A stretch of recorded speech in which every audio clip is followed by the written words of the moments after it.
ಈ ಜೀವನನೇ ಒಂದು ಯುದ್ಧ, ಒಂದು ಹೋರಾಟ ಅಂತ ಹೇಳ್ತಾರೆ.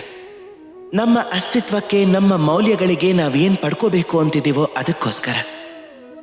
ಯುದ್ಧವನ್ನ ಗೆಲ್ಲೋರು ಯಾರು? ಯುದ್ಧವನ್ನ ಗೆಲ್ಲೋದು ಒಬ್ಬ ಯೋಧ.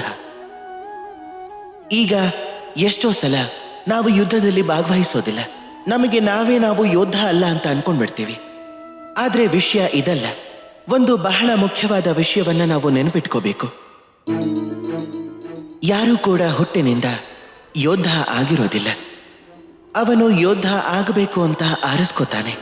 ಯಾವಾಗ ಯೋಧ ಆಗಬೇಕು ಅಂತ ಆರಿಸ್ಕೋತಾನೆ ಅಂದ್ರೆ ಅವನು ಹಿಂದೆ ಸರಿಬಾರ್ದು ಅನ್ನೋ ಹಠವನ್ನ ಇಟ್ಕೊಂಡಿದ್ದಾಗ, ಒಂದು ವೇಳೆ ಅವನೆದುರಿಗೆ ಅನ್ಯಾಯ ಆದ್ರೆ ಅದನ್ನ ವಿರೋಧಿಸೋ ಹಠ ಇಟ್ಕೊಂಡಿದ್ದಾಗ ಆಗಲೇ ಅವನು ಯೋಧ ಆಗೋದು.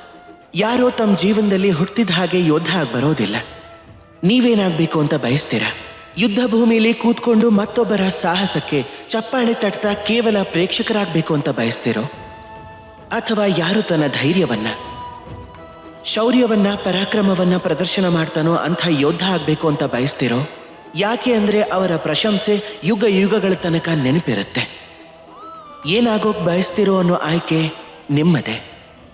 ಹಾಗಾದ್ರೆ ಬನ್ನಿ ನನ್ನ ಜೊತೆ ಪ್ರೀತಿಯಿಂದ ಹೇಳಿ, ರಾಧೇ ರಾಧೇ.